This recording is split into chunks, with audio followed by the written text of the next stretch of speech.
Mana hukum ketika sahur tiba-tiba azan? Apakah makanannya harus dimuntahkan? Itulah gunanya imsak. Imsak. Pas sedang makan,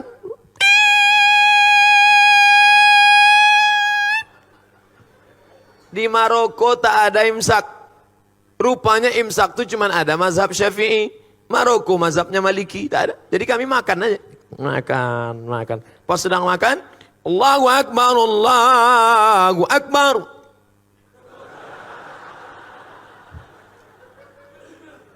Tanya sama kawan, "Gimana bro?" Kata dia, "Tenang, masjid satu lagi belum."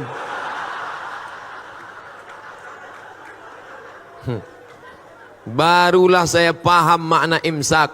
Imsak itu artinya lampu kuning 10 menit agak-agak 50 ayat sebelum azan subuh, mulut sudah steril bersih. Tapi kalau suasana normal, kalau terbangunnya pas imsak karena lembur capek kerja tugas banyak, pas terbangun imsak, apakah tak boleh makan? Boleh. Ambil nasi, gulai, sampodeh baung, sambal belacan, potai, ikan bilis, masukkan blender.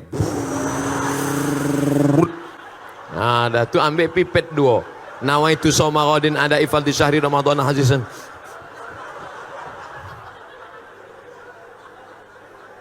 Tapi kalau sudah azan berkumandang, ada makanan dimuntahkan. Karena kalau sampai dia telan waktu azan, karena azan sudah masuk waktu terlarang. Kulu, makanlah, washrabu, minumlah. Hatta yatabayyana lakumul khaitul abyadu minal khaitil aswadi minal fajar, sampai terbit fajar. Terbit fajar azan subuh. Kalau sudah azan subuh, tekunya muntahkan. Jangan mentang-mentang ketua masjid ditelepon muazin. Jangan kau azan dulu ya.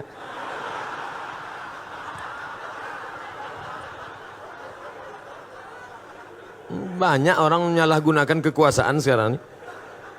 Barakallahu fi umrik Ustadz. Semoga Allah memberikan berkah pada umurmu Pak Ustadz. Jawabannya, wa iyyakum wa jazakumullah khairan. Semoga kau juga begitu, kau diberikan Allah balasan baik. Semoga Ustadz dan keluarga sehat selalu serta umur yang panjang. Amin. Mau tanya, apa hukumnya seorang TKW pergi melaksanakan haji umrah? Karena ada yang bilang katanya hukumnya dayus. Mohon penjelasannya Pak Ustadz. Dayus itu orang yang tak ada rasa cemburu kepada anak, pada bini. Bininya keluar rumah tak menutup aurat. Pak, tadi ku tengok bapak, istri bapak dibawa orang. Biarlah, tak apa-apa. Dibawanya ke hotel tadi Pak, kau aja baru tahu, aku diam aja. Itu dayus tuh. Semiskin-miskinnya Bangladesh, tidak ada TKW Bangladesh. Tak ada TKW Bangladesh. Laki-laki saja yang bekerja Bangladesh. Saya kalau sudah ngomong sama orang Bangladesh ini bingung saya. Antara iya sama tidak kepalanya. Kaya hal hai, deke, aja coach sudah. Entah iya, entah tidak apa. Tak ada perempuan. Tapi karena kita sulit ekonomi, saudara-saudaraku yang menjadi TKW di Hong Kong, yang menjadi TKW di Taiwan, menjadi TKW dimanapun, kalian bekerja, jaga kehormatan kalian, berjaga dengan perempuan. Karena hukum kalian itu aslinya tak boleh, tapi karena hukum darurat, kalau tidak bekerja di sana mati, kuli. Semiskin-miskin kita masih petani, tapi di sana buruh tani, bekerja tempat orang. Tak ada sawahnya, menumpang di tanah orang. Akhirnya merantau dia. Nah, ini tanggung jawab siapa nih? Kalau ekonomi umat bangkit, insya Allah selamat bangsa ini insya Allah. Apakah sholat taubat boleh dilaksanakan setiap malam sebelum tahajud? Mantap. Nanti malam begitu bangun mandi. Bagus mandi malam itu. Katanya mandi malam rematik. Dari habis maghrib ke jam 1 itu bisa rematik. Tapi dari jam 1 ke subuh bagus. Terapi mandi malam. Segar, sehat. Mandi malam. Mandi. Habis mandi, bersih semua. Ambil parfum no alkohol. Sapukan ke tangan, ke leher.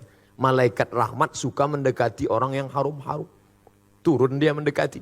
Innal malaikata tata'adza. Malaikat tersakiti mencium bau. Itu makanya Nabi melarang orang makan jengkol. Melarang orang makan bawang putih, bawang merah ke masjid. Terganggu malaikat. Bismillahirrahmanirrahim. Pertama solat sunat wudu. Usolli sunnatal wudu. Habis itu solat sunat taubat.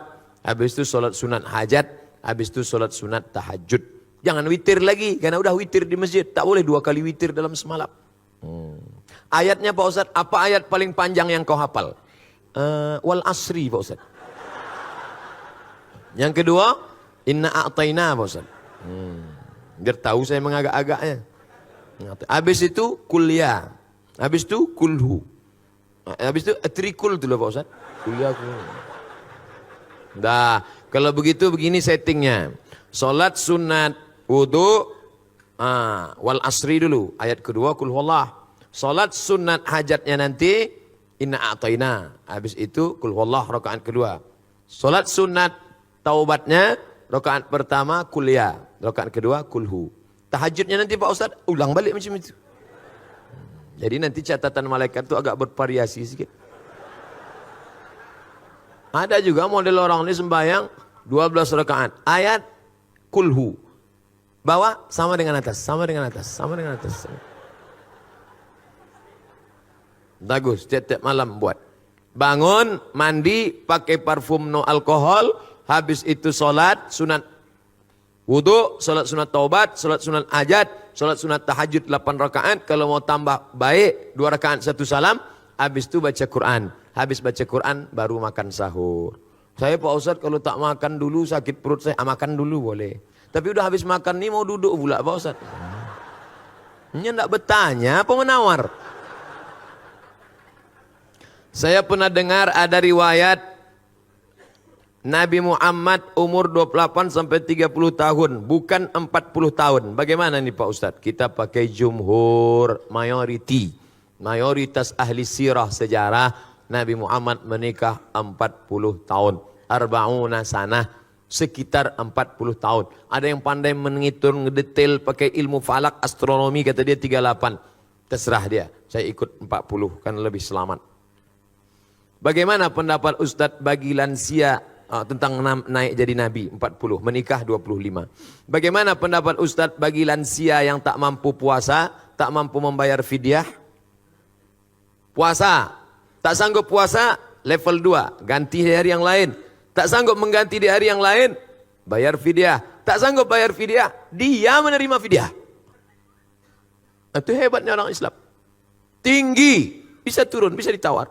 Datang seorang laki-laki mengadu ke rumah Nabi, ya Rasulullah, celaka aku ya Rasulullah. Kenapa kau celaka? Maaf, berhubungan aku dengan istriku di siang Ramadan. Puasa engkau 60 hari kata Nabi. 60 hari kau puasa. Sedang 30 aku tak tahan. Kalau gitu kau kasih makan 60 fakir miskin. Aku tak ada ya Rasulullah, tak sanggup. Pergi Nabi ke belakang, diambil Nabi korma 1 karung. Nih korma 1 karung, kasih ke fakir miskin di kampungmu sana. Pergi bawa.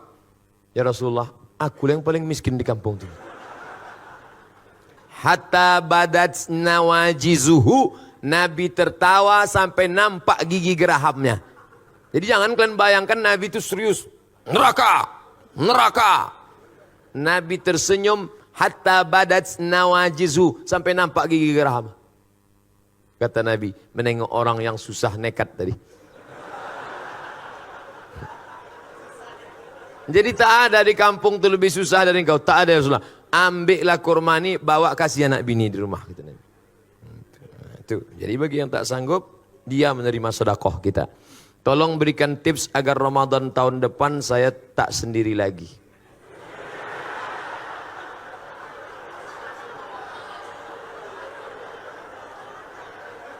Pertama, dekati Ustadz. Dekati Ustadz. Ustadz Noki, Ustadz siapa, tanya dia. Ustadz, ada stok-stok Ustadz. Tolong dulu Ustadz. Aku cukuplah tahun ini bangun pakai jam weker nih. Aku takut tahun muka pakai mercun lagi nampak. Kalau bisa ada yang membangunkan Pak Ustadz. Ustadz ini banyak stoknya. Ustadz banyak. Khawatir kita kalau tak kita ambil, dia ambilnya sendiri. Minta sama dia. Tapi jangan lupa doa. Skenario ilahi begitu indah. Kalau tak percaya tanya sama orang-orang tua kita. Coba datangi Pak Rifai Rahman, tanya beliau, Pak, gimana Bapak jumpa ibu dulu? Ceritanya pasti indah. Beda sama orang sekarang. Orang sekarang tanya, Bang, iya, gimana Bang jumpa kakak dulu? Salah sambung.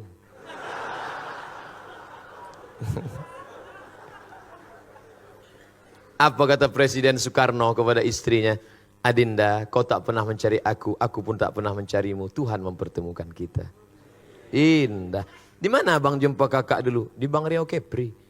Kalian kerja di situ? Enggak, numpang dengar ceramah aja. Gimana ceritanya? Pas balik hilang selop. Pas sedang cari-cari itu terantuk kepala. Itulah apa?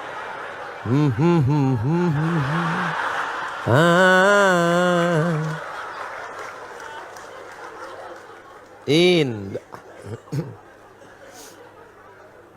Bagaimana cara untuk mengganti puasa tahun lalu sementara jumlah puasa diganti tak ingat? Umur berapa sekarang? Umur 30 Pak Ustadz. Akil balik umur berapa? 10 Pak Ustadz. Berarti 20 tahun yang error nih. Iya. Dulu puasa berapa hari dalam sebulan? Biasanya saya ambil pangkal tengah ujung Pak Ustadz. Nah hitunglah. Berarti dapat disimpulkan selama 10 tahun. Setahun cuma 27. Kali 10 berarti 270. 270 kali 3. Nah itulah ganti. Banyak tuh Pak Ustadz. Siapa nyuruh tinggalkan? Ustadz jujur Ustadz. Ustadz jujur. Ustadz Samad nih dulu lahir langsung jadi Ustadz. Tidak. Pernah juga tinggal puasa. Pernah. Saya mulai puasa penuh itu kelas 2 SMP. Kelas 2 SMP tahun 92 saya berangkat haji bulan Mei. Balik dari haji. Kau sudah haji, tak boleh tinggal sembahyang, tak boleh tinggal puasa, tak boleh pacaran. Maka saya tak punya pacar. Banyak menyesal sekarang. Itu pula manfaatnya kita haji muda itu menjaga diri kita. Jadi sebelum itu ada juga tinggal berapa hari. Saya sedang puasa, datang kawan bawa soto Medan. Mat, ayo makan puasa aku bilang. Ini kita. Kata dia. Wah nengok soto Medan. Tapi udah saya ganti dah.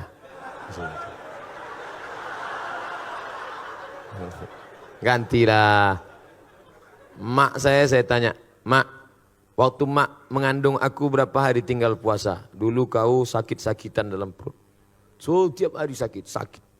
Maka 30 hari aku tak puasa.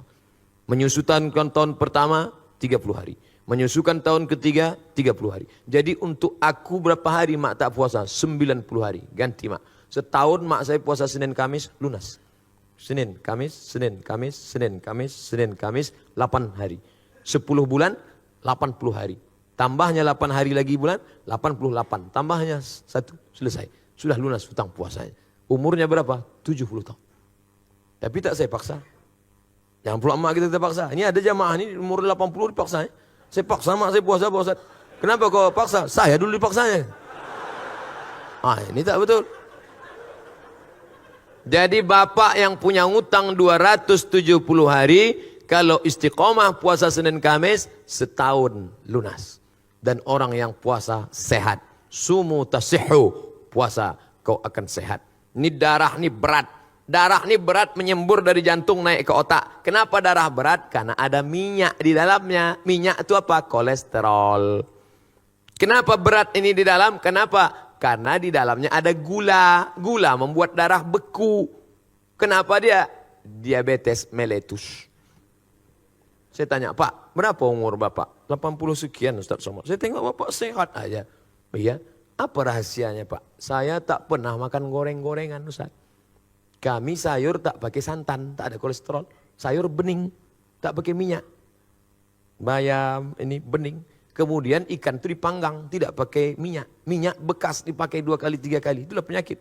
Rupanya itu rahasianya. Sayurnya bening, minyak ikannya dibakar. Nah, itu dialog kami waktu di Tembilahan dengan Pak Ripai Rahman. Udah saya ambil tuh, maka saya sehat sekarang. Apakah infus transfusi darah membatalkan puasa?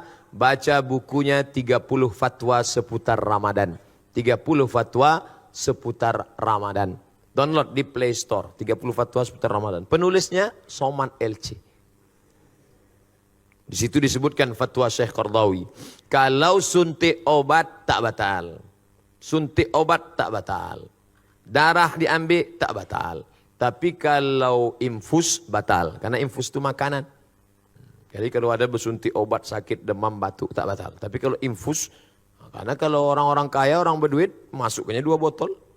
Habis itu keluar deh. Nah, rupanya udah 2 botol masuk. Pas buka bapak tak buka, sedikit aja. Udah kenyang duluan. Nah, oleh sebab itu maka suntik obat tak batal, suntik infus batal. Itulah kaji kita, mudah-mudahan menambah amal soleh. Buah dari pengajian adalah berubah perilaku amal. Kalau banyak mengaji, amal tak berubah, mubazir. Yang menyampaikan lebih lagi.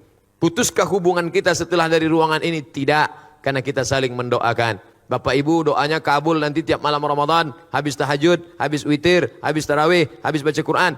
Doakan Abdul Somad satu saja, matikan Abdul Somad dalam husnul khatimah. Jangan sekarang.